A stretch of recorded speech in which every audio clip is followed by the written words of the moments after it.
오늘 본문 요한복음 21장은 예수님이 부활하신 후에 제자들에게 세 번째로 나타나신 것입니다. 어부 출신이 대다수였던 12제자 중 7제자, 옛날 삶이 터전인 갈릴리로 되돌아갔습니다. 제자들은 예루살렘에서 부활하신 예수님을 2번이나 만나고도 과거의 삶의 터전인 갈릴리로 돌아가고 자기 나름대로 자기 과거의 터전으로 돌아갔습니다. 제자들은 부활하신 주님을 2번이나 만났죠. 돌아갔습니다. 그들에게 주신 사람 낚는 어부 직책을 포기하고 과거의 직업이었던 물고기 잡는 어부로 돌아갔습니다. 왜 갈릴리로 돌아갔을까요? 고향이니까 그렇습니다. 고향이니까. 왜 어부로 돌아갔나요? 원래 직업이 어부였으니까 어부로 돌아갔습니다. 너무나 당연하고 너무나 익숙한 것이죠. 오늘날 사람들은 꽤나 예수를 잘 믿는 척하면서 제자들을 비웃고 그들의 믿음을 탓합니다. 하지만 그럴 수 없는 것이 예수님 돌아가시고 나서 이 제자들에게 선교비가 다 끊겨버렸어요. 그리고 타향살이 예루살렘에서 그들이 뭘 하겠어요? 베드로에게 쌀이 끝 떨어졌다니까요. 쌀이 떨어졌어요. 쌀이 떨어졌다고요. 생계를 생각할 수밖에 없고 마땅히 예루살렘에서 할 일도 없고 타향이고 소득도 없고 결론이 뭐예요? 집으로 돌아가는 거죠. 고향으로 돌아가고 과거의 직업으로 돌아가고 일단은 누구든 무엇이든지 해야 되겠죠. 첫 번째 선택지가 뭐예요? 익숙한 일. 너무나 당연한 겁니다. 갈릴리에서 베드로와 도마, 나다나엘, 야고보, 요한 그리고 다른 2제자 합해서 7제자가 함께 있다가 시몬 베드로가 먼저 나 물고기 잡으러 가야 되겠다 말합니다. 타락입니까 여러분? 잘 믿는 척하지 마십시오. 사도 바울이 텐트를 제작하면서 선교를 했어요. 텐트 미니스트리. 사도 바울이 텐트를 만들어서 장사를 했기에 그가 아주 자유롭게 목회를 하고 아주 자유롭게 전도를 할 수 있었어요. 그것 없었다면 사도 바울이 그렇게 자유로웠을까요? 자유롭지 못하죠. 타락이 아니에요. 물고기 잡는 그거 자체가 타락은 아닙니다. 엄청난 시련을 겪은 베드로가 갈릴리에서 그물을 던질 때 그 머릿속에 뭘 생각했겠어요? 물고기 잡는 걸 생각했을까요? 지나간 3년간의 삶이 무슨 의미가 있는지, 지금 내가 그물을 던지는 게 꿈인지 생시인지 아마 아무런 정신이 없었을 거예요. 경황이 없었을 거예요. 손 그물을 던졌지만 머릿속은 예수님의 십자가, 부활, 그리고 나는 앞으로 뭘 해야 될 것인가, 온통 그 생각으로 가득 차 있었을 거예요. 길을 걸어가도 아마 다리가 공중에 벙 구름처럼 떠다녔을 거예요. 아마. 정신이 없었을 거예요. 베드로와 다른 제자들 그날 밤도 밤새도록 새벽녘까지 그물을 던졌는데 단 한 마리도 못 잡았어요. 물고기 잡을 정신도 아니었고 물고기가 잡힐 수가 없어요. 날이 새어갈 때에 한 100m쯤 떨어진 가까운 곳에서 주님이 서 계셨지만 아무도 알지 못했어요. 주님이 큰 소리로 호수 100m를 향하여 소리를 지릅니다. 물고기를 좀 잡았냐? 그걸 듣는 제자들, 갈릴리 호숫가에 사는 김서방인 줄 알고 아무런 관심을 안 기다렸어요. 김서방 이련이 한 마리도 못 잡았습니다. 그냥 대답을 하는 거죠. 그랬더니 그 김서방이 말합니다. 오른쪽으로 그물을 던져라. 정말 오른쪽으로 던졌어요. 그랬더니 그물이 가득 차게 고기가 잡혔어요. 갈릴리 호수의 그 밑바닥에 사는 큰 물고기 석자순으로 153마리가 잡혔어요. 요거만한 붕어가 아니고 갈릴리의 그 가장 깊은 곳에 살던 그 물고기들이 하필이면 얕은 곳으로 와가지고 153마리인데 그물을 잡아당길 수 없을 정도로 꽉 차고, 그 무게가 이 제자들이 탄 배는 아주 조그만한 배예요. 아주 조그만한 배. 잡아 올려도 올릴 수 없도록, 배가 잠기도록 물고기를 잡았어요. 옛날이 생각나는 거예요. 옛날이. 예수님 처음 만나던 날 밤 깊은 데로 가서 그물을 던져라 그랬더니 가득 잡아서, 우리가 도저히 그물을 던질 수 없으니 친구들아 빨리 와라. 그래서 친구들이 와서 함께 그물을 올렸던 그 기억. 요한이 보니까 정말 주님이에요. 주님이시네. 그 말을 들은 베드로는 옆에 있는 옷을 급하게 입고 바다로 뛰어내려서 황급하게 예수님께로 걸어갔습니다. 육지에 올라보니 주님이 떡을 굽고 물고기를 굽고 아침 식사를 준비하고 계세요. 베드로 보고 말합니다. 지금 새로 잡은 물고기를 좀 갖고 오면 좋겠다. 더 풍성한 식탁이 되겠다.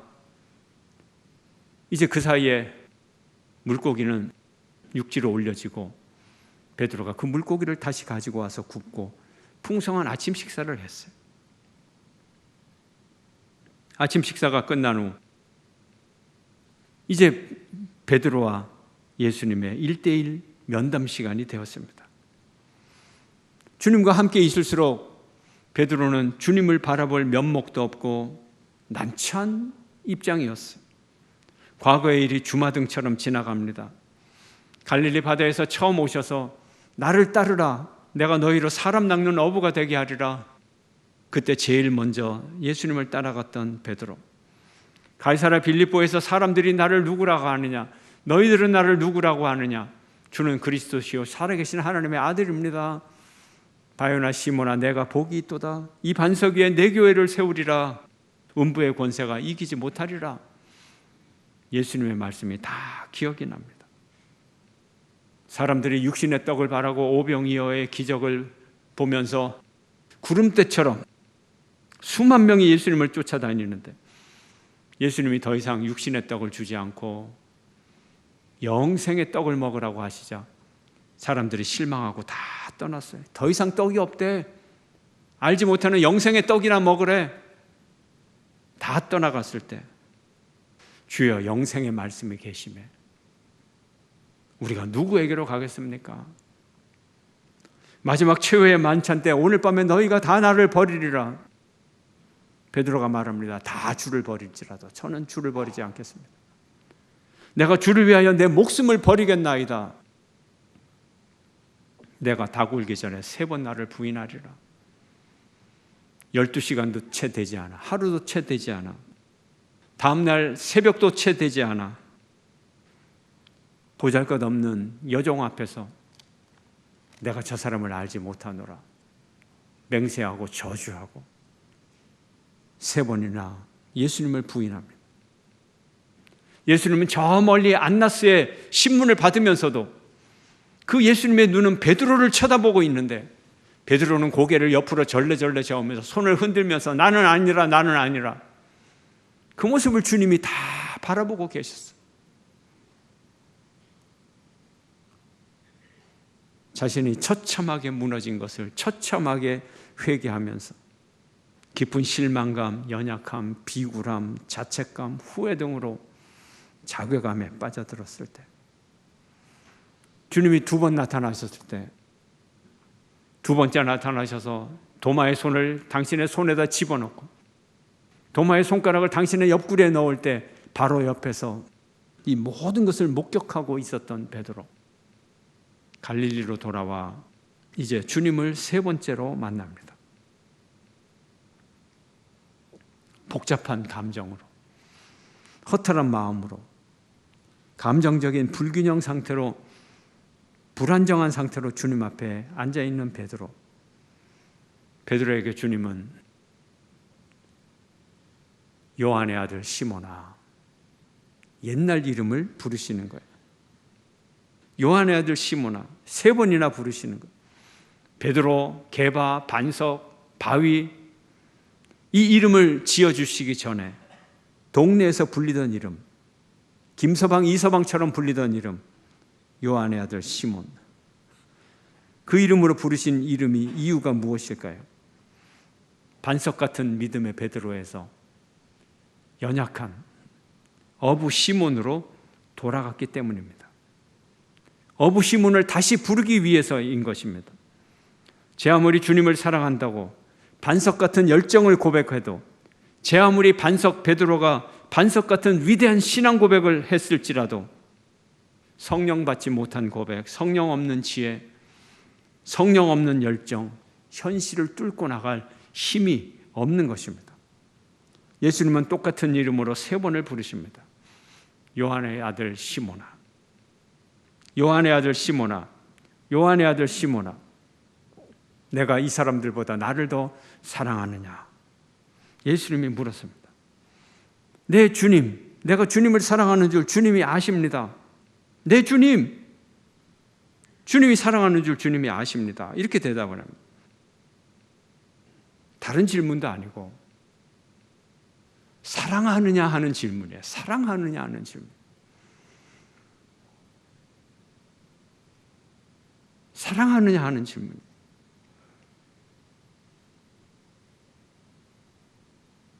이 곤란한 베드로, 힘든 베드로, 밥 먹었니? 좀 이렇게 접근하면 안 될까요? 물고기까지 갖고 오라 그랬잖아요. 풍성하게 물고기를 구워 먹는데, 그래, 맛있게 먹었니? 얼마나 좋은 접근법이에요. 훌륭한 상담법이죠. 근데 예수님은 가장 어려운 질문을 하셨어요. 사랑하느냐? 사랑의 고백을 듣는 거예요. 베드로가 부들부들 떨립니다. 같은 질문을 3번을 하십니다. 지금은 혼돈기, 방황기예요. 과거에 자신의 고백이 얼마나 부질없었음을 절실히 깨닫고 있기 때문에 네, 주님 사랑합니다, 함부로 말할 수가 없는 그 힘든 3번째 얘기할 때 너무 힘들었어요. 너무 힘들었어요. 우리 번역에서는 근심하여 대답했다고 하는데 근심이 아니라 고통스러워하며 대답한 거예요. 너무 고통스러웠어요. 네, 주님, 모든 것을 아시잖아요. 내가 주님을 사랑하는 줄 아시잖아요. 왜 3번 질문하셨을까요? 3번 나타나신 것과 같은 의미를 가지고 있습니다. 베드로의 3번 부인과 같은 의미를 가지고 있습니다. 3번을 야단치고 3번을 따지기 위해서가 아니고 3번 반복하여 주님을 향한 사랑을 고백할 기회를 주시고 베드로의 가슴에 새겨진 상처를 치유해 주시기를 위한 것입니다. 과정이 필요합니다. 특별히 주님을 버리지 않겠다고 장담했던 베드로, 그가 수치를 당하며 신문 받으시는 주님의 눈앞에서 3번씩이나 부인했는데 그의 좌절감과 수치심과 자괴감 쉽게 회복되질 않았어요. 또한 그의 입술을 정화하기 위해서 3번 죄를 저지른 그의 입술을 3번 사랑의 고백을 위해서 정화하고 깨끗하고 회복시키기 위해서 하나님이, 예수님이 기회를 주셨습니다. 지금 주님은 요한의 아들 시몬아, 옛 이름을 부르시면서 이제 위대한 사역자로 그들을 다시 부르실 준비를 하고 계시는 것입니다. 3번의 실수를 통하여 한없이 낙담하는 베드로에게 그의 영혼을 치료하시고 위대한 하나님 나라 사도로 다시 부르시기 위해서 질문을 3번 하시는 것입니다. 내가 이 사람들보다 나를 더 사랑하느냐? 이렇게 물으십니다. 이 질문이 애매합니다. 그래서 공동 번역에는 이렇게 번역을 했습니다. 요한의 아들 시몬아, 내가 이 사람들이 나를 사랑하는 것보다 네가 더 사랑하느냐? 이 사람들이 나를 사랑하는 그 사랑보다 너의 사랑이 더 크냐? 이런 질문을 하시는 거예요.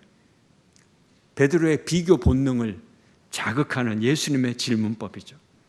지금까지 베드로의 고백을 보면 거의 다 비교하는 질문이에요. 남들은 버릴지라도 나는 버리지 않겠습니다. 남들은 이렇게 대답하지만 나는 당신을 그리스도요 살아계신 하나님의 아들로 믿습니다. 비교하는 고백이었어요. 베드로는 사랑하는 데 있어서도 1등하기를 원했어요. 지금 와서 보니 다른 사람과 비교해서 별로 나은 것이 없네. 내가 1등 사랑인 줄 알았는데 내가 12등밖에 안 되네. 그걸 깨닫게 된 거예요. 그런 질문을 던지는 겁니다. 네가 정말로 1등으로 나를 사랑하느냐? 그런데 어떤 사본에 보면 이 사람들, 이 단어에 이것들 이렇게 돼 있어요. 그러면 의미가 전혀 달라지는 거예요. 네가 이것들을 사랑하는 것보다 나를 더 사랑하느냐? 예수님의 비교의 대상이 되는 거죠. 예수님이 비교의 대상이 되는 거예요. 네가 다른 것들보다 나를 더 사랑하느냐? 이런 질문이 되는 거예요. 지금 베드로가 갈릴리 바닷가로 간 것은 생계를 위해서 배를 탄 겁니다. 이것들이 무엇일까요? 이것들은 가까이 있는 걸 이것들이라고 그러잖아요. 저것들, 그것들이 아니고 이것들, 눈에 보이는 것들, 손가락으로 가리킬 수 있는 것들. 지금 베드로와 예수님이 대화하고 있는데 그 현장에서 손가락으로 가리키면서 이것들을 할 수 있는 것, 그것들보다 더 사랑하느냐? 그 얘기거든요. 그럼 이것들이 무엇일까요? 한번 우리가 상상의 날개로 타고 거기를 가볼 수가 있잖아요. 메타버스 성지 순례를 한번 해볼 수가 있어요. 타임머신을 타고 갈 수가 있어요. 이것들이 뭘까요? 바닷가의 풍경. 가장 가까이 누가 있나요? 제자들 같이 배를 잡았던. 그리고 그 제자들의 배를 가지고 못 올리니까 다른 제자들은 아니지만 다른 어부들, 베드로의 옛날 친구들, 그들이 함께 있었겠죠. 또 뭐가 있나요? 물고기들이 널려 있을 거고, 동료들, 배가 있을 거고, 고기 잡는 기구들, 그물들, 또 바닷가에 바다, 호수의 물들, 호수 속에 있는 고기들, 옆에 있는 나무들, 이런 것들. 이런 것들보다 나를 더 사랑하느냐? 물고기 뭐예요? 배, 바다 뭘 뜻해요? 생계. 물고기를 잡아서 파는 일, 너의 사업, 너의 직업, 먹고 사는 일, 그것보다 나를 더 사랑하느냐? 여러분의 직장보다, 여러분의 집보다, 여러분의 재산보다 나를 더 사랑하느냐? 여러분이 집에서 기르는 반려견보다 주님을 더 사랑하느냐? 하나님, 우리 방울이 좀 살려주세요. 만약 하나님이 방울이를 죽이기만 하면 제가 하나님 가만히 두지 않겠습니다. 이런 협박하는 기도를 누가 드렸다 그래요? 이런 기도하는 분 계십니까? 내 직업을 건드리시면 내 가만히 안 있을 겁니다, 하나님. 제자들의 삶의 자리는 갈릴리 바다입니다. 세상의 터전이에요. 세상이 주는 풍요와 편안함과 안락함이에요. 바닷가 사람들은 기근이 와도 겁을 덜 낸다 그래요. 왜요? 바다가 생명의 보고니까. 갈릴리 호수, 풍요로움과 편안함과 안락함과 익숙함, 이것보다 나를 더 사랑하느냐? 너의 동료들, 평생을 너와 함께 했던 이 사람들보다 나를 더 사랑하느냐? 오랜 인간관계, 이해관계, 인척관계, 사업의 노하우, 이런 것들보다 나를 더 사랑하느냐? 나를 더 신뢰하느냐? 예수님은 우리에게 물으십니다. 네가 정말로 나를 사랑하느냐? 너의 아들보다도, 너의 돈보다도, 너의 가정보다도 나를 더 사랑하느냐? 요한의 아들 시몬아, 내가 나를 사랑하느냐? 주님, 그렇습니다. 내 주님, 내 귀리에 제가 주님을 사랑하는 줄 주님이 아십니다. 이제 주님이 하십니다. 내 양을 먹이라. 내 어린 양을 먹이라. 내 양을 치라. 내 양을 먹이라. 내가 주님을 사랑합니다. 내가 어떻게 살아야 됩니까? 그 질문에 대한 대답이 내 양을 치라입니다. 양을 치는 건 뭐예요? 목자가 되라 하는 거예요. 목자가 되라. 내 양의 목자가 되라. 내 대신 내 양을 보살펴라. 나는 선한 목자라. 선한 목자는 양들을 위하여 목숨을 버리거니와. 예수님이 베드로의 사랑을 확인하신 이유는 양을 치는 사명을 확인하기 위한 것입니다. 왜 양을 사랑해야 하나요? 양은 목자가 필요하거든요. 양은 사랑이 필요하거든요. 양은 보호가 필요합니다. 주님의 양을 치는 삶, 목자의 삶은 무엇입니까? 양을 사랑해야 합니다. 내 삶에서 주님의 양으로 사랑하는 것이 무엇입니까? 내 삶에서 주님이 맡기신 양은 누굽니까? 주위를 살피시기를 바랍니다. 이것들보다 더 사랑해야 될 양이 무엇입니까? 이것들을 사랑하지 말고 양을 사랑하라는 거죠.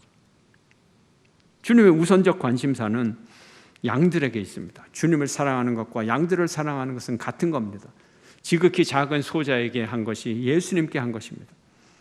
누구든지 내 이름으로 이런 어린아이 하나를 영접하면 곧 나를 영접하며 누구든지 나를 영접하면 나를 영접함이 아니요 나를 보내신 이를 영접함이니라.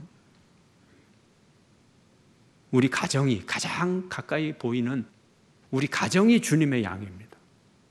가정의 달, 어린이 주일, 가정이 주님의 양이에요. 주님이 주셨어요. 주님이 맡겨주셨어요. 주님의 양이에요. 주님을 사랑하고 주님의 양떼를 먹이고 주신 사명을 모두 이루어가는 삶을 살아가기를 바랍니다. 주님은 베드로를 향하여 나를 따르라 말씀하십니다. 이제 본격적인 제자의 길로 초대하시는 것입니다. 하나님 나라의 사명자로 다시 나서라는 것입니다. 내가 진정으로 나를 사랑한다고 3번씩이나 고백한 것을 이제는 말이 아니라 삶으로, 행동으로, 실천으로 나를 따라오라는 거예요. 말씀을 따르고 순종하는 모습, 희생하는 모습, 십자가 지는 모습, 네가 참으로 참회하였다고 하면 이제 그 사랑의 행위를, 그 고백을 삶으로, 행동으로 진정성 있게 보여달라는 거예요. 따라오라는 거예요. 그 결과가 무엇일까요? 내가 진실로 너에게 이르노니 내가 젊어서는 스스로 띠뛰고 원하는 곳으로 다녔거니와 늙어서는 내 팔을 벌리리니 남이 너를 결박하여서 원하지 않는 곳으로 데려가리라. 결박하여 원하지 않는 곳, 십자가까지. 시험은 주님이 주시는 거예요. 사람이 주는 게 아니에요. 주님은 베드로가 장차 어떤 죽음을 당하게 될 것인지 알고 계셨습니다. 베드로는 십자가에 거꾸로 매달려 순교를 당했습니다. 부활하신 예수님이 낭망하여 있는 제자들에게 찾아오십니다. 주님은 특별히 시몬 베드로의 영혼 깊은 상처와 고통을 위로해 주시고 그 영혼을 회복시키셔서 하나님 나라 사명자로 새롭게 세우십니다. 깊은 의미로 다시 말씀드리면 이 베드로는 개인 베드로가 아니라 사실은 12제자를 상징하는 전체를 대표하는 인물로서 모든 제자에게 하시는 말씀이에요. 사랑하는 성도 여러분, 오늘 말씀으로 우리 영혼도 치유되고 회복되어서 우리 영혼도 사명자로 다시 일어설 수 있기를 바랍니다. 복음은 사랑의 능력입니다. 용서의 능력입니다. 회복의 능력입니다. 여러분에게 하나님의 사랑이 충만하기를 축원합니다. 서로 사랑하시기를 바랍니다. 여러분이 용서의 삶을 살아가시기를 바랍니다. 서로 용서하시기를 바랍니다. 여러분이 다시 회복되기를 바랍니다. 우리가 서로 일으켜 세우시기를 주의 이름으로 축원합니다.